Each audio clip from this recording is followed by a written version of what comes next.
What's going on, everyone? Welcome back to this edition of our MLB Outlooks for the 2025 MLB season.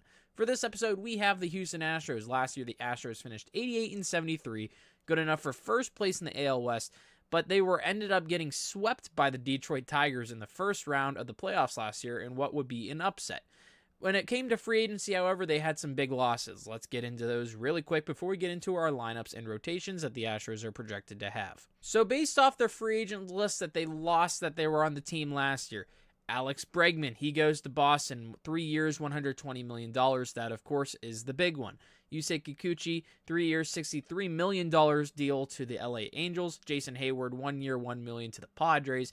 Justin Verlander, a veteran starter, 1 year, $15 million to the San Francisco Giants. Reliever Caleb Ferguson, 1 year, $3 million to the Pittsburgh Pirates. Hector Neris still out there. They were able to bring back Ben Gamel, 1 year, $1.2 million. Lemus Diaz, Jose Abreu, of course, still out there. Kendall Graveman also signed 1 year, $1.35 million to the Arizona Diamondbacks, and Jose Urquidy is still out there. Other than that, they didn't really lose big guys besides Alex Bregman and Yusei Kikuchi. If you also want to throw in veteran like a Justin Verlander into the aspect of this is a necessity for this Astros team to have to succeed, those were your big losses. The big one, however, being Alex Bregman. They weren't able to bring him back, however.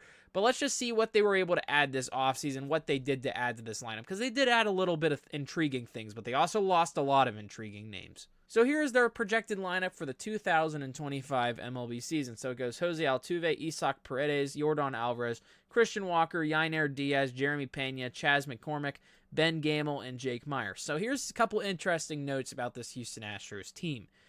Isaac Paredes is new. Christian Walker is new. Paredes comes in on the Kyle Tucker trade. They traded away their power guy, Kyle Tucker, an all-star, a future MVP, possibly in Chicago, by the way. Kyle Tucker is a really good MLB player, and he was a really good MLB player for the Houston Astros. However, that is no longer a thing. They get Paredes and a couple other prospects from the Chicago Cubs before Kyle Tucker becomes a free agent. So, honestly, it could be a good trade for both sides, but right now the Cubs won the deal. So Isaac Paredes comes in, even though I do think he is going to mash at that ballpark. Projected 3.9 WAR, 609 plate appearances, 127 WRC. He is projected a higher WAR than Jose Altuve, by the way. They also brought in Christian Walker. They signed him from the Arizona Diamondbacks. The Arizona Diamondbacks traded for Josh Naylor from the Cleveland Guardians, which we covered in a past videos. But then they signed Christian Walker to replace the idea of bringing in a Josh Naylor that the Astros could have went out and got. Christian Walker finds a new first base home as he was replaced by Josh Naylor, also in Arizona. So Christian Walker is the new power-hitting first baseman for the Houston Astros, projected at 3.2 WAR, 120 WRC, is 775 OPS.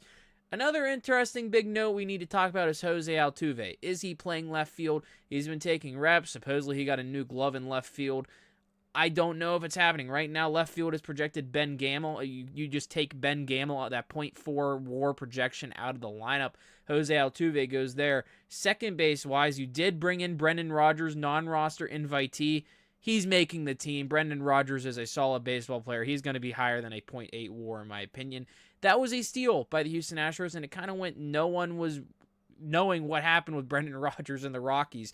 Rockies get rid of him. Astros pick him up out of nowhere. I'm surprised it took this long for a team to pick him up. Took until this past week for Brendan Rodgers to find a new home. This was a steal by Houston. More than likely, he'll be playing second base, and Altuve will be in left. So just switch those to put Altuve in left right here, maybe put Brendan Rodgers down here, or honestly ahead of Chas McCormick.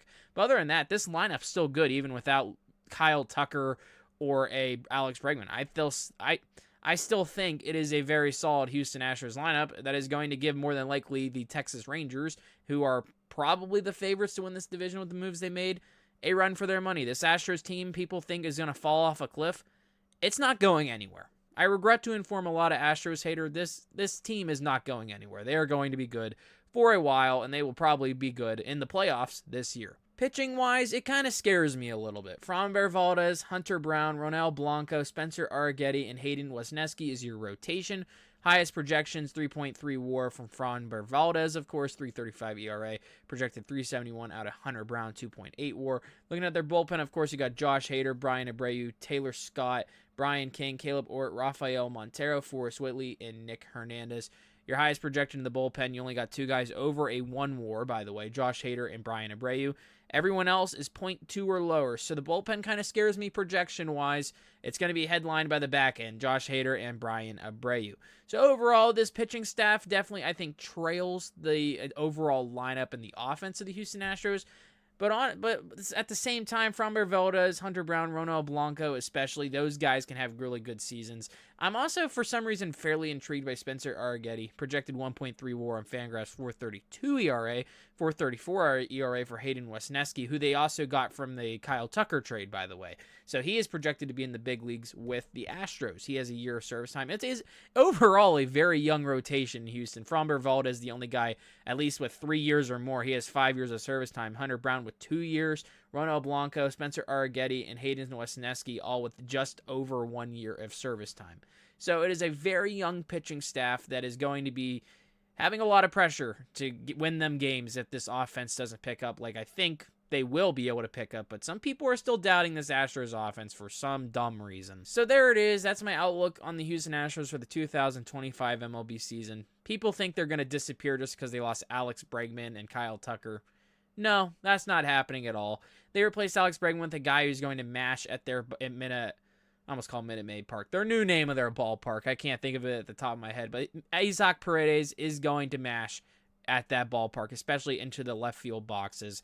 And then they also bring in a Christian Walker to replace a first base hole that was kind of just left in the void. So you add that power as well across from where Alex Bregman was. So I think adding those 2 guys to the lineup, especially Christian Walker, honestly, is going to provide that power that would be missing from a Kyle Tucker, from an Alex Bregman. Thank you all for watching this version of our MLB Outlooks. Make sure to subscribe to the channel. We are almost to 300 subscribers. We are almost there. We're trying to get there by opening day. Make sure to like the video and comment your thoughts below about the Houston Astros for the 2025 MLB season. Do you think they're going to fall out of nowhere? Do you think they're going to just fall off a cliff? Or do you think they're still going to be around like I think they do? Thank you all for watching. Have a good one.